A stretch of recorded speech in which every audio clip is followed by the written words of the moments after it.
और ज़्यादा चर्चा के लिए हमारे साथ खास मेहमान जुड़े हैं, उनका परिचय आपसे करा दें। हमारे साथ स्टूडियो में मौजूद हैं अनुराग बाजपेयी जी, आप अपर सचिव हैं रक्षा उत्पादन विभाग, रक्षा मंत्रालय में। बहुत बहुत स्वागत आपका अनुराग जी।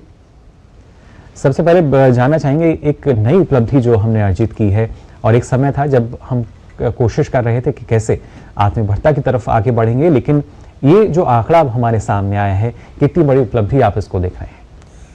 ये एक बहुत ही महत्वपूर्ण उपलब्धि है भारत की वैश्विक जगत में।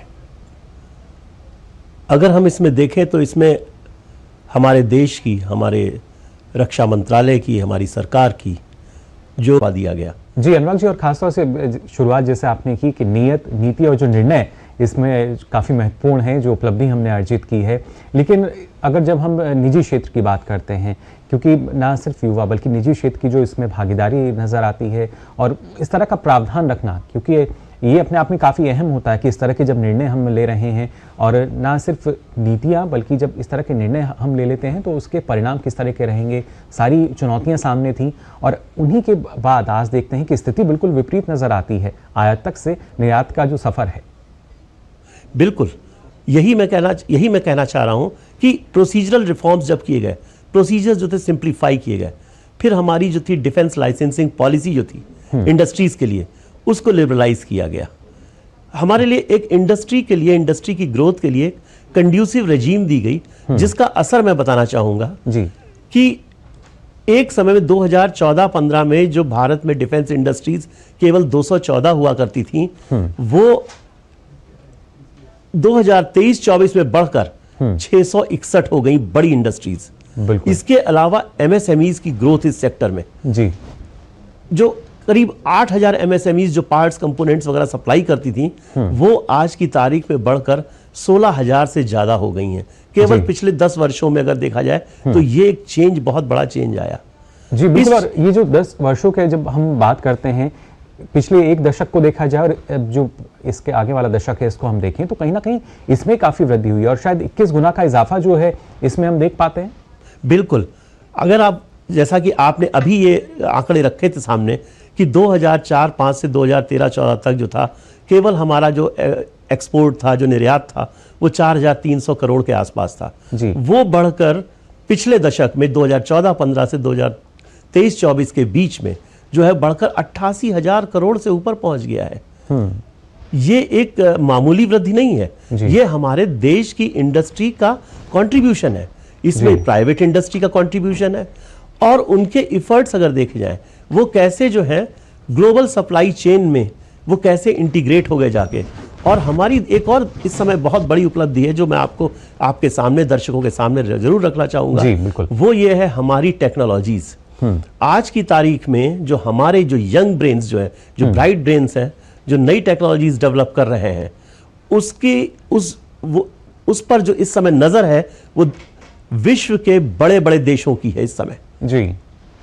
और इस समय चाहे वो अमेरिका हो, इस समय चाहे वो आपका फ्रांस हो, चाहे वो यूके हो, सब हमारे जो है ब्राइट ब्रेन्स की तरफ देख रहे हैं और वो भारत के साथ जुड़ना चाहते हैं अब, खास तौर से डिफेंस इनोवेशंस में, क्योंकि हमारा जो ब्राइट ब्रेन्स है, हमारे जो ब्राइट ब्रेन्स है वो इस समय डीप टेक टेक्नोलॉजीज को डेवलप करने में सक्षम है। और ये एक जो है भारत के लिए एक बड़े सौभाग्य की बात है कि हमारे पास इस तरह के ब्रेन्स हैं इस समय।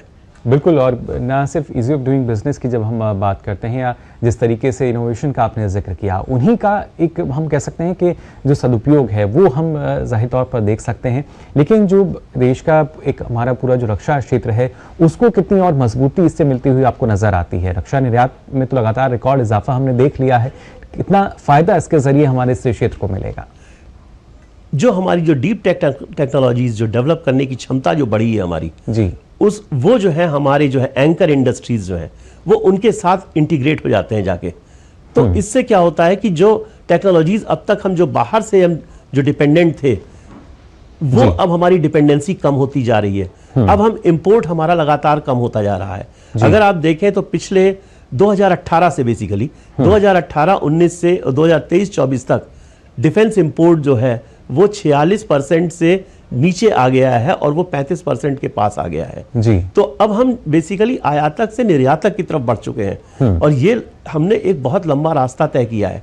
अगर आप देखें तो पिछले 5-6 वर्षों में लगातार जो है हमारा डिफेंस एक्सपोर्ट जो है वो बढ़ता जा रहा है जी। और इस साल खास तौर से 2023-24 का मैं जिक्र करूंगा कि इस साल जो है हमने 32.5% जो है ग्रोथ हासिल की है, जो कि पिछले वर्षों में 20-22% हुआ करती थी।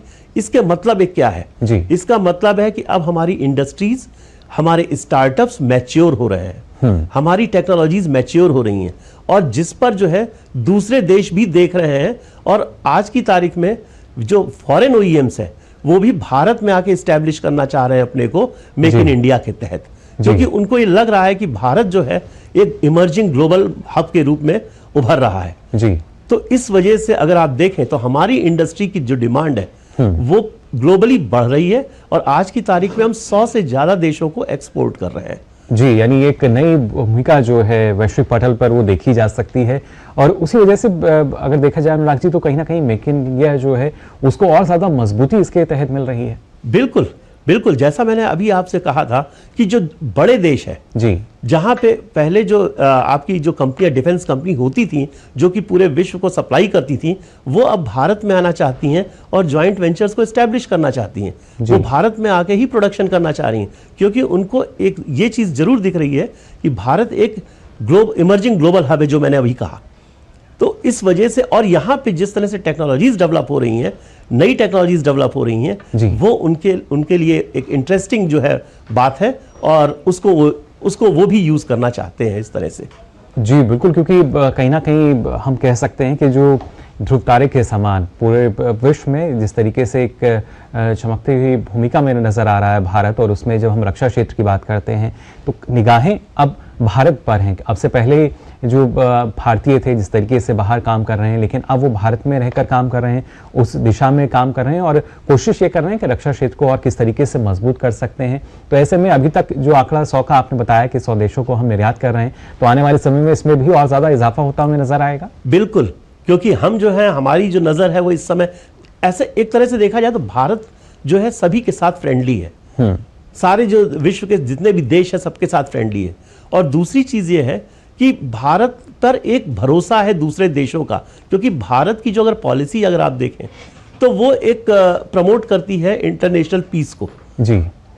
तो इसको ध्यान में रखते हुए, क्योंकि भारत जो है एक पीसफुल देश है और विश्व को अपना एक परिवार मानता है, जैसा कि आप जानते हैं, और सरकार की भी ये एक प्रिंसिपल है कि पूरा विश्व हमारा जो है वो परिवार है और हम जो है दूसरों की ग्रोथ पर को भी बढ़ावा देना चाहते हैं। तो इस वजह से भारत पर सभी देशों का विश्वास है, भरोसा है और वो भारत के साथ जो है जुड़ना चाहते हैं, भारत की इंडस्ट्री के साथ जुड़ना चाहते हैं। तो इसलिए मुझे ऐसा लगता है कि मेक इन इंडिया को पूरा बढ़ावा मिलेगा।